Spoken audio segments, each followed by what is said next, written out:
Well, hello peeps, it's the Hillbilly Halfwit. How are you today? I'm in an extremely good mood today.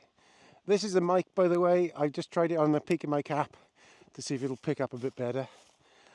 Oh God, it's a very important day for me today. I went to the bank the other day to find out when my last mortgage payment was, and it's today. So this morning, I have paid off my mortgage. God, that's the second time I've done that now. The second time. I did it with a farm many years ago, and this was a little bit of ground we bought about 15 years ago now. So, oh my God, I am so glad that is done. That has been hard work. I'm not going to lie, this last 5 years, that has been hard work paying that off. I wouldn't recommend people to do how I've been doing it. So basically, I've just been squirreling anything away and pushing it towards it all the time to try and pay it off early. And thankfully, it's worked. And don't get me wrong, things are still going to be hard because I don't know what the payments and everything are going to be in the farms, subsidies and stuff like that. But at least I own everything now, thank Christ. Thank Christ. I know lots of people seem to be okay with running in debt these days, and each to their own, but there is another way. There is another way about trying to pay it back and just have it so there's nobody behind you pushing and constant stress. Some people can deal with it, but I have to be honest, I don't like it myself, so I'm going to try to keep out of it if possible. So I'm one of these people. I don't have any things on tick or nothing like that. So I know it's easier in the long run to do it, I know, but I just rather sort of save up if I can, scribble a bit and try to pay for it. That's how I try to do things. It's not always possible. And of course I buy, if I need machines, I try to buy older stuff that's a bit broken and then fix it. That's how I deal with it all. Not recommended because it does get in your tits sometimes, I've got to be honest. Forklift pipe has gone in it yesterday. But on the positive side, it worked to get the straw in the other day. So it's the first pipe that's gone on it. Some awkward one underneath. So anyway, what I was going to thought today, I was tell you a couple of stories. Now, I told you about I've paid my mortgage off, thank the Lord. But this happened before with me once because my dad had bought this farm in 65, I think it was, when he came back from the military. And I'm glad he did. I absolutely love the place, like I always tell you. But it was farming. If you think farming is hard now, you ain't seen nothing. When I was growing up, farming, you was barely able to keep food on the table, never mind paying your debt. And it was incredibly hard. And my dad had so much time for him, indeed. He used to try his best, but there was just no money around, to be honest with you. And I think the only thing I ever see him buy was his Land Rover I'm trying to do up now, because he was just so tight. You were taking eggs and things to the supermarket then. We were swapping eggs for food and things like that. It was unbelievable. People have no idea. And then you'd have a big block of cheese on the table, probably a foot long, big block of cheese, and then you'd have bread and cheese and Branston if you had been to the supermarket. But yeah, that's what I was going to say to you about. When it happened last time, I'd been in debt for years and years and years, and I'd been working my arse off on the forestry, and I was putting in the long hours. This was long after I finished on the bikes, and I got a bit in the bank, and I suddenly thought, damn, let's just clear all this debt off. So I just went to the bank one day, and I said, I want to pay this debt. And they weren't happy at all. Not happy at all. I thought they'd be over the moon. No way.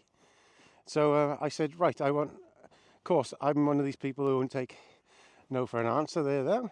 And I said, I want the deeds out and everything to give to my dad because he'd never had them since he had the place. So anyway, a bit of argy-bargy behind there because they hadn't expected it. It wasn't a massive amount these days, but back then it was a lot of money. It was probably about 15,000, I think it was still owed. But you have to remember, interest rates were huge. Absolutely huge. So the interest rates they were 17% one turn, I remember, but they were around the 10 to 12% all the time then, so you could not pay any money back on stuff. So I'd saved up this lump sum, and I thought, right, that's it, I'm going to get it done with. I cleared myself out to pay it off. And in the end, they said, yeah, well, the bank man will bring the deeds up to the farm. And I thought, fuck, that's a grand job. They weren't very willing. So I thought it'd be a good old surprise for Dad. I hadn't told him about it. And bank man turned up on this one Saturday. Was it No, it wasn't a Saturday, a weekday. And I knew he was coming, so I was all for all this, and here he come. Really nice guy. I actually hadn't met this guy before, and acted all real nice and great. So I said, I said, I'm glad. Have you got the deeds and everything? Yes. Boy, he wasn't willing to turn them over. Well, I think you should keep them with us. And he tried everything to get me to keep them deeds in the bank. He tried everything up and down. And in the end, I said, listen, I want the fucking deeds. Let's have the deeds. And I said, don't owe you anything. So then, this is why I don't trust banks. Whew. Like a switch, he turned. He turned into what a bank man is. And I had the deeds, but he switched. And that was a guy pretending to be nice, so you wouldn't turn the deeds over. I always remember it.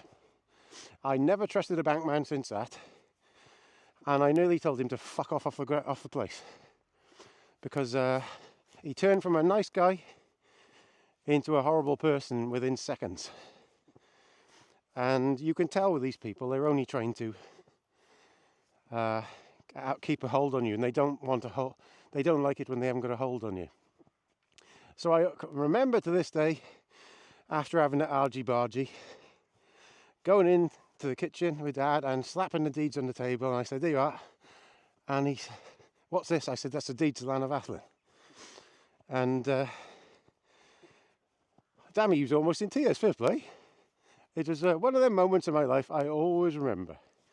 And remember, like from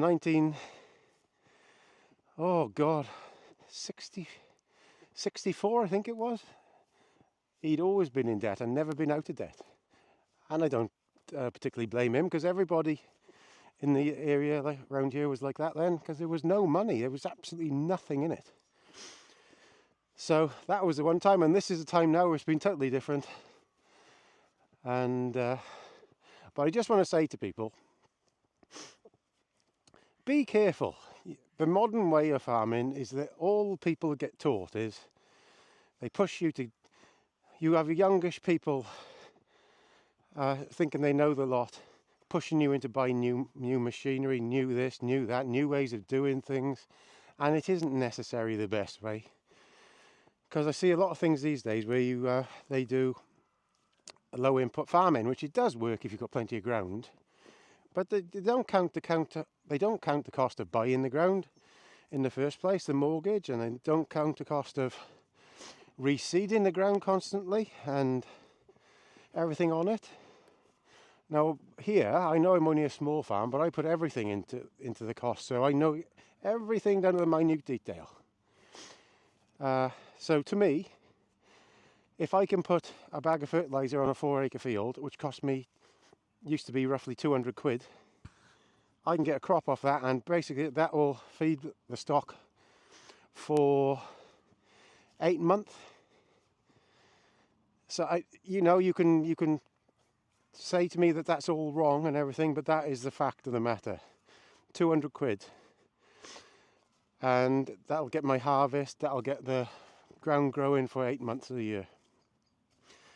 Whereas if I want to plough it, and which I do want to plough things, but I just haven't had the money for the last 10 years because I've been paying mortgage. Simple as that. That's brass tacks of it all. You don't have to be up to your eyeballs in debt all the time to work, to run a small farm. You've just got to be quite smart with it and quite clever. So there we are. That's my story about, thankfully, getting the mortgage out of the way. And I'm sure things are going to come my way again, because, as Dad used to say, farming is a series of disasters. He said there's always something the next day you don't expect, and you just have to learn to deal with it and move forward. And that is true. I've learned that in my life. You've got to decide to make decisions. Now, lots of people who work for others don't understand this, but lots of people are afraid of making decisions these days because they're afraid of what's going to happen, or it might be wrong. Don't worry about that. Make the decision. If it's wrong, just move forward. That is a way to deal with it all. Too many people are afraid to make decisions these days, and they push it around, and they push it all on to somebody else all the time. Take ownership of the problem and deal with it. I've had it myself. I remember I bought a piece of forestry machinery about 10 years back. I had a contract offered me verbal for doing some timber harvesting. And this was my own fucking fault. I should have got it written down. So I got myself, as you'll see in my past videos, I got myself a harvester machine, and I swapped my tractor for it, a Massey, and got everything so it was working properly, and then the guy completely backed out of it. And I thought, oh my God. Thankfully, I got rid of the forestry machine for the same price as I bought it for. Else I would have been in trouble. But that was a mistake. And I'm quite happy to say that was a mistake. And I say this to anybody, always get stuff written down. Because don't matter who they are, sometimes somebody will back out of things and drop you right in the shit. But so there we are. So I came out of that unscathed, thankfully. But I did make a wrong decision. I should have got it in paper first. There we are, that's how life is though, isn't it? So, one of them nice days today. I'm free of any debt. And I'm a happy chappy today, happy chappy. So, please comment, rate and subscribe from a guy who'll tell you everything. I don't hide anything, because I learnt in life, people who don't say anything, they think everybody doesn't know anything. But if you go to your local town, everybody knows everything anyway. So you may as well just put it all out there. Or they'll make it up. People will make stuff up. So I just thought to myself, God, just say it. What's the point? They'll only make it up. So I just say the truth. And my life is different, totally different since then. So that's my advice to anybody. Say the truth and be damned. All the best, Gaz.